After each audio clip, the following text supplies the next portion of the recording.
That challenge, I walked up the hill and saw the challenge and immediately knew I shouldn't even try it. You know, it's actually the last challenge from Survivor Micronesia, and I've sat there and watched it and known that if that ever came up while I was out on the island, that I might as well just throw in the towel before it starts. I have naturally shaky hands.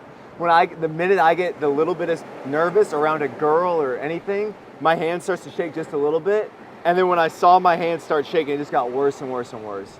I could have had 10 redos, 20 retries.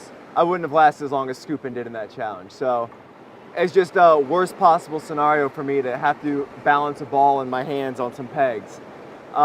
It's tough, but that's the game, but no shot whatsoever.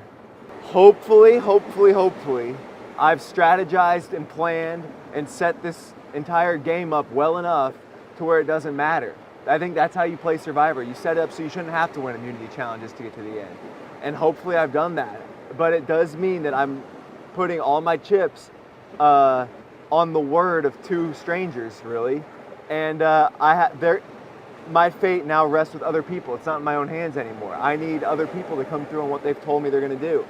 I'd rather have won and not had to worry about it, but I've played my cards about as well as I think I can at this point. I have an oath from Lisa and Scoopin that they're with me on this vote and that Denise is going home.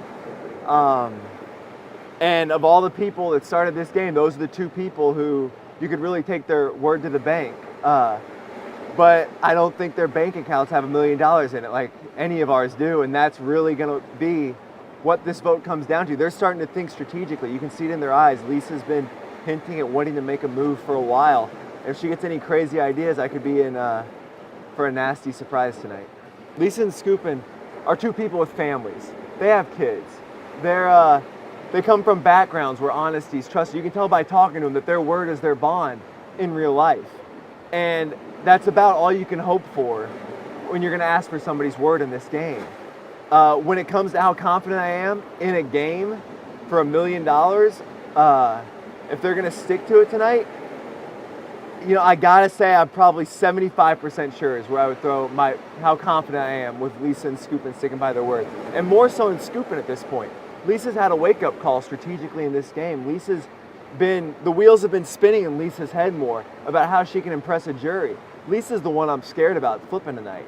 And if she can convince Scoopin to go along with her, that's it for Malcolm. My options are limited by the confidence I have with Lisa and Scoopin. I could jump ship to Denise. There's a scenario that's crossed my mind that if myself and Denise both vote Lisa, shake hands on it, there's gonna be a fire-making challenge either way. And I have to like my odds in a fire-making challenge. I've been doing it out here for a group of people for 38 days. So there are options in working with Denise, but at this point I have to hope that I can trust people swearing on their children. I have to trust in Scoopin above all else to not go back on his word on me. Strategic, it's a balancing act like everything out here's been. How hard do I want to play? How much do I need to scramble? How paranoid on day 38 with no immunity do I need to be? And I'm taking a calculated risk by kind of ostracizing my day one ally tonight because I don't think I can beat her in the end.